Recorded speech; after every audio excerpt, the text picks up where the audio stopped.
사무엘하 마지막 장입니다.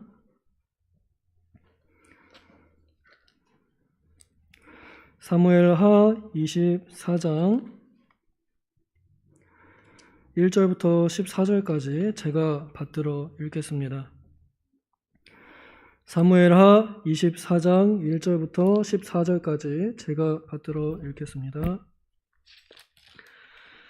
사무엘하 24장 1절 여호와께서 다시 이스라엘을 향하여 진노하사 그들을 치시려고 다윗을 격동시키사 가서 이스라엘과 유다의 인구를 조사하라 하신지라. 이에 왕이 그 곁에 있는 군사령관 요압에게 이르되 너는 이스라엘 모든 지파 가운데로 다니며 이제 단에서부터 브엘세바까지 인구를 조사하여 백성의 수를 내게 보고하라 하니 요압이 왕께 아뢰되 이 백성이 얼마든지 왕의 하나님 여호와께서 100배나 더하게 하사 내 주 왕의 눈으로 보게 하시기를 원하나이다. 그런데 내 주 왕은 어찌하여 이런 일을 기뻐하시나이까 하되 왕의 명령이 요압과 군대 사령관들을 재촉한지라. 요압과 사령관들이 이스라엘 인구를 조사하려고 왕 앞에서 물러나 요단을 건너 갓 골짜기 가운데 성읍 아로엘 오른쪽 곧 야셀 맞은 쪽에 이르러 장막을 치고 길르앗에 이르고 닷딤 후치 땅에 이르고 또 다냐안에 이르러서는 시돈으로 돌아 두로 견고한 성에 이르고 히위 사람과 가나안 사람의 모든 성읍에 이르고 유다 남쪽으로 나와 브엘세바에 이르니라. 그들 무리가 국내를 두루 돌아 9달 20날 만에 예루살렘에 이르러 요압이 백성의 수를 왕께 보고하니 곧 이스라엘에서 칼을 빼는 담대한 자가 80만 명이요 유다 사람이 50만 명이었더라. 다윗이 백성을 조사한 후에 그의 마음에 자책하고 다윗이 여호와께 아뢰되 내가 이 일을 행함으로 큰 죄를 범하였나이다. 여호와여 이제 간구하옵나니 종의 죄를 사하여 주옵소서. 내가 심히 미련하게 행하였나이다 하니라. 다윗이 아침에 일어날 때에 여호와의 말씀이 다윗의 선견자 된 선지자 갓에게 임하여 이르시되 가서 다윗에게 말하기를 여호와께서 이와 같이 말씀하시기를 내가 내게 세 가지를 보이노니 너를 위하여 너는 그 중에서 하나를 택하라.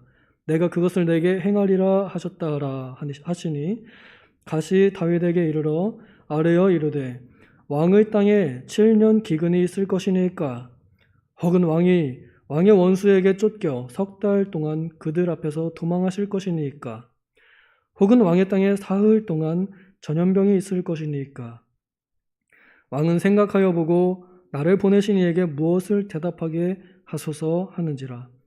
다윗이 갓에게 이르되 내가 고통 중에 있도다.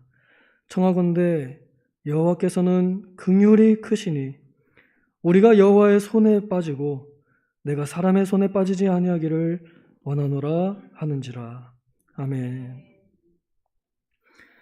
오늘은 제가 이 이야기를 성경을 낭독해서 들려드렸습니다. 이야기의 흐름을 어느 정도 좀 이해를 하실까요? 우리가 하나님의 말씀을 옛날 이야기의 형태로 듣습니다.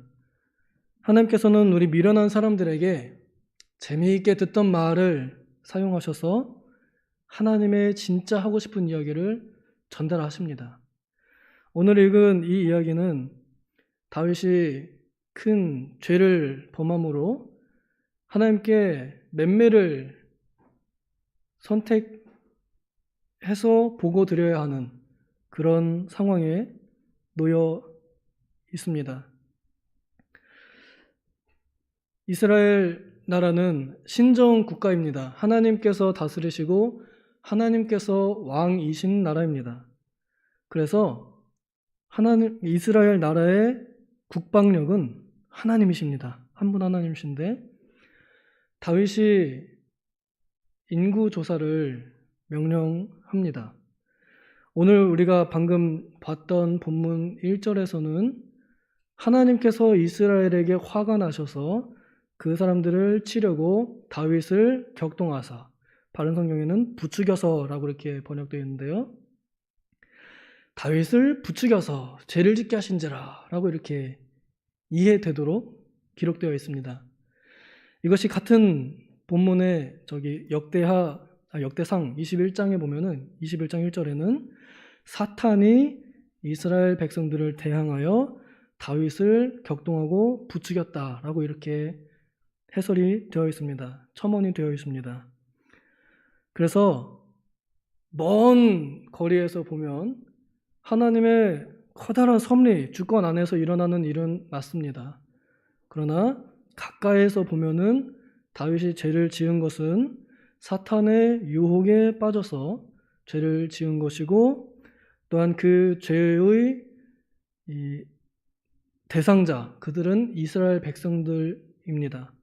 그러니까 하나님께서는 이스라엘 백성들의 죄를 심판하시기 위해서, 맹매하시기 위해서 그 대표자인 다윗 왕의 잘못을 통하여 맹매를 때리도록 이렇게 그 과정을 보여주시는 것입니다.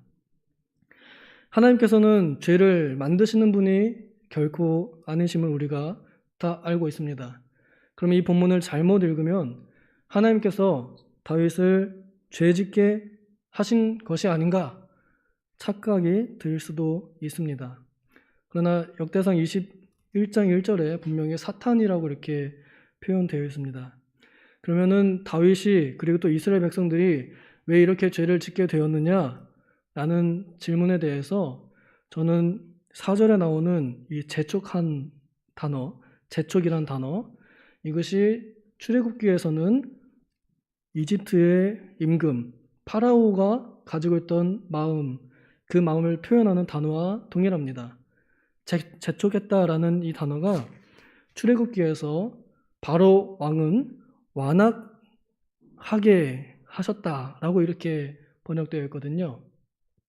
그러니까 원래 인간의 완악함, 다윗의 완악함, 이 완악함을 내어버려 둠으로 그것을 하나님께서 붙잡지 않으심으로 징계하신 것입니다. 그래서 다윗이 가지고 있던 교만과 불신앙의 마음이 올라오면서 죄를 짓는 것을 그냥 둔 겁니다. 완악한 마음을 그대로. 그래서 다윗이 죄를 짓게 되었다라고 이렇게 소개를 할 수 있겠습니다. 인구조사하는 것이 왜 죄가 되느냐 하는 것에 대해서 우리가 간략하게 생각하자면, 이스라엘의 국방력은 하나님이신데 그 하나님은 숫자로 표현될 수 없습니다. 그런데 지금 이 인구조사를 해서 이스라엘의 국방력이 얼마만큼의 숫자로 표현되느냐를 알고 싶었던 겁니다. 이 말은 하나님보다 인간의 국방력, 그 숫자, 인구수가 얼마나 큰가, 거기에 더 마음을 두었다라는 표시입니다. 그래서 다윗이 인구조사 명령을 내려서 자기 나라의 국방력이 얼마만큼의 숫자로 계산이 되는지를 측정한 것은 무한하신 하나님의 국방력을 의지하기보다 눈에 보이는 사람들의 숫자에 더 민감하고 더 의지하였다는 순서가 뒤바뀐 일입니다. 그래서 하나님께서 이 인구조사를 맹매하시고 죄를 지었다라고 하시는 겁니다. 오늘날 우리들도 이럴 때가 있습니다. 거의 대부분 그러죠. 눈에 보이지 않는, 그래서 다른 말로 하면 막막한 하나님이십니다. 어떻게 역사하실지 우리가 도무지 상상할 수 없을 때 우리는 하나님이 막막합니다. 그 막연한 하나님을 믿기보다는 당장 내 앞에 놓여있는 시험 점수나 당장 내 통장에 찍혀있는 잔고나 당장 내 눈에 있는 어떤 재산들을 의지하고 당장 나와 함께하는 사람들을 의지해서 어떤 일을 하려고 합니다.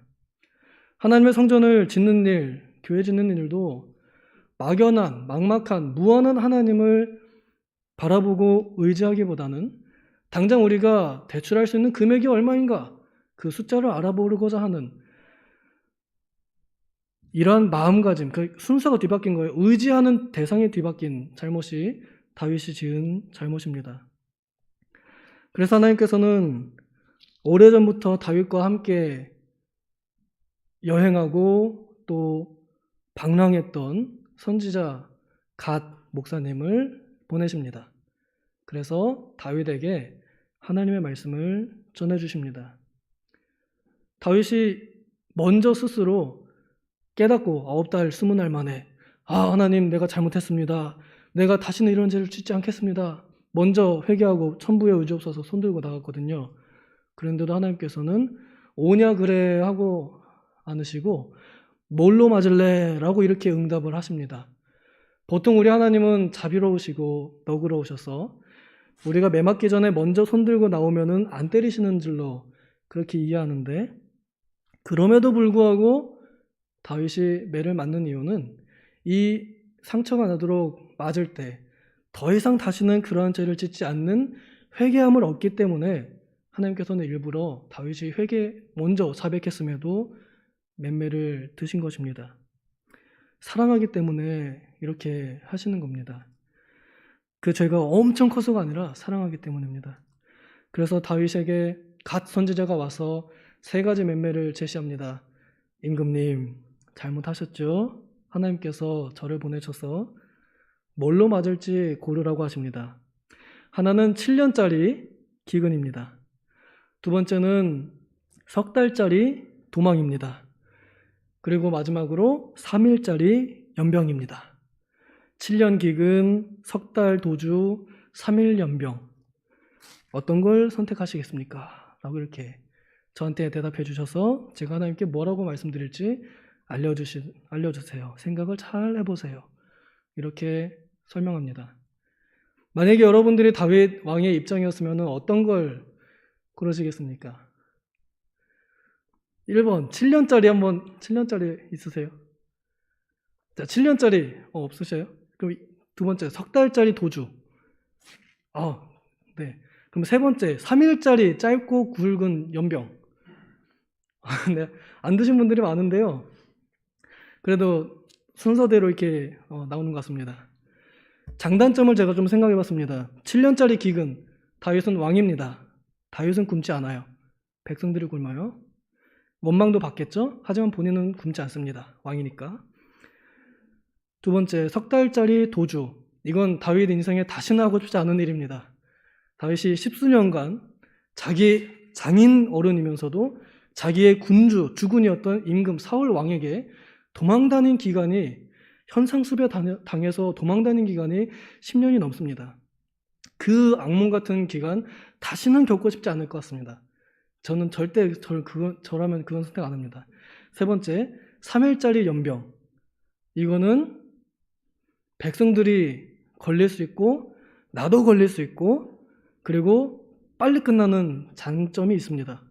그래서 짧고 굵게 빨리 맞는 걸로 선택하신 분들이 좀 많이 계신 것 같은데, 저라면 첫 번째 그냥 기근, 좀 이기적으로 이렇게 나는 왕이니까 적어도 남은 피할 수 있으니까 이렇게 생각할 수 있습니다. 그런데 다윗이 깊은 생각 속에 내놓은 대답은 아주 애매한 그러나 분명한 하나님의 이 성품을 이해한 고백이었습니다. 제가 제목을 얘기를 안 하고 이렇게 설명을 들어왔는데, 긍휼에 기대한 다윗, 이것이 제목이었습니다. 그래서 다윗이 내놓은 대답은 긍휼입니다. 우리 14절 같이 한번 읽겠습니다. 14절 시작.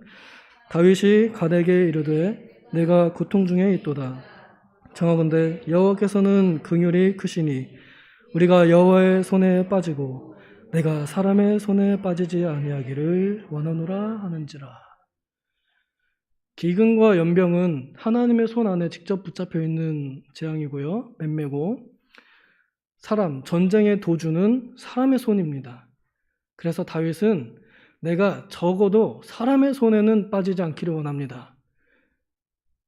인간적으로 그냥 다시는 그런 도주 생활하고 싶지 않아요가 아니라 잔인하고 자비가 없는 잔악한 사람들의 손에서는 내가 괴로움을 받지 않겠다. 차라리 절대 그거는 싫다. 차라리 그리고 나는 오직 하나님의 긍휼하신 그 손만을 의지하겠다. 내가 맴매를 맞아도 하나님의 손으로 맴매를 맞겠다. 적어도 하나님의 손에는 긍휼이 있으니까 사람이 때리는 것보다 더 따뜻하고 더 나을 것이다 라고 이렇게 대답을 하는 것입니다. 저는 오늘 다윗이 이렇게 대답한 이야기를 하나님께서 역사로 남기시고 우리에게 이야기로 들려주시면서 여전히 이 본문은 우리에게 말씀하시는 것 같습니다. 만약에 너네가 잘못해가지고 맴매를 맞을 일이 있다면 너는 어떤 맴매를 맞을래? 그러면 우리는 하나님의 손에 맡겠습니다. 하나님의 손에 저의 따귀를 맡기겠습니다. 하나님의 손에 저의 엉덩이를 맡기겠습니다.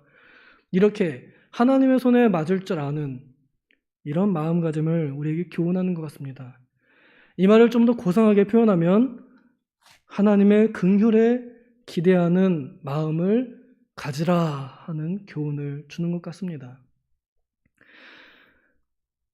사실 우리 다 하나님의 긍휼하심을 맛보았습니다. 오늘 새벽에도 긍휼에 대해서 설교했는데 그리스도의 십자가가 그 긍휼의 결정체 아니겠어요? 우리 죄인들 스스로는 도무지 헤어나올 수 없고 스스로는 절대 죄를 끊을 수 없고 그래서 늘 자유 없는 죄의 종으로밖에 살 수 없는 우리들을 그저 불쌍히 여기시는 긍휼로 인해서 자신의 아들을 내어주신 그 사랑이 십자가에서 드러났고 우리는 그 십자가를 눈으로 보지 못했지만 믿고 또한 그 주님을 사랑합니다. 그 긍휼하심을 맛보았기 때문에 오늘 우리에게도 긍휼의 의무가 지워져 있습니다. 그리하여 주님의 긍휼하심을 맛본 이들은 더욱 긍휼해야 할 것입니다. 오늘은 지금은 이 시간에는 하나님의 긍휼하심을 바라보는 사람의 마음가짐을 좀 가지면 좋겠다 하는 그런 권면을 드리고 싶습니다. 우리가 하나님 앞에 내세울 것이 없습니다. 우리 잘하는 것 같잖아요. 봉사 많이 하고 정말 쉴 새 없이 우리 청년들 얼마나 수고 많아요. 우리 권사님들 얼마나 고생이 많으세요. 그런데도 그런 것들은 하나도 하나님 앞에서 공로가 되지 못하고 그저 오히려 뒤를 돌아보니 내 걸음이 다 죄뿐인 것을 고백하고 인정할 때 우리가 바라볼 수 있는 것은 단 한 가지 하나님의 긍휼하심입니다. 이 긍휼하심에 기대는 그 마음을 우리가 잘 배워서 기도할 때에도 이렇게 기도하면 좋겠습니다. 하나님 우리를 불쌍히 여겨주시옵소서. 우리를 긍휼히 여겨주시옵소서.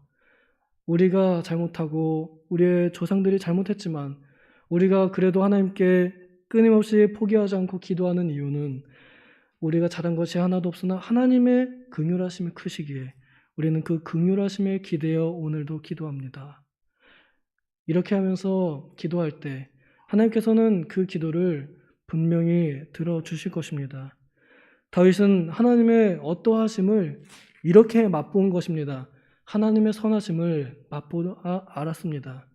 하나님의 긍휼하심을 맛보아 알았습니다. 그래서 이번에도 하나님 나를 맴매하시거든 부디 긍휼하신 손으로 맴매하여 주시옵소서. 오늘 첫 번째 찬송가 주의 친절한 팔에 안기세라고 이렇게 불렀는데 제가 신청한 노래입니다. 우리가 어디 안기겠습니까? 주님의 그 친절한 팔, 혹시 때릴지도 모르는, 맴매할지도 모르는 그러나 그 친절한 팔, 그 긍휼하신 팔, 그 못 박힌 팔, 그 팔 안에 안기는 것, 그 품에 들어가는 것, 그것 말고는 우리가 의지할 것이 아무것도 없고 하나도 없다는 것을 인정해야 할 것입니다.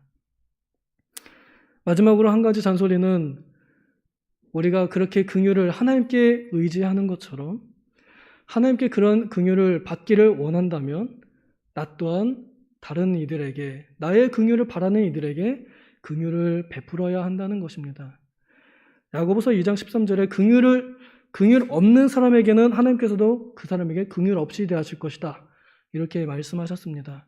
그러니 우리가 긍휼을 바란다면 그래서 내가 잘못한 거 다 잊어주길 바라고 내가 어떠한 거 다 묻어두고 앞으로 있을 일들을 다시 생각하고 나를 붙잡아 주기를 원한다면 그러면 우리도 우리에게 긍휼을 요구하는 모든 이들에게 용서하고 덮어줄 줄 알아야 할 것입니다. 이것이 하나님의 긍휼을 맛본 사람들이요 하나님의 긍휼을 구하는 자들의 진정한 자세라 할 수 있겠습니다. 오늘 이 밤 우리가 하나님의 긍휼하심에 의존하여 기도해야겠습니다. 잠깐 기도하겠습니다.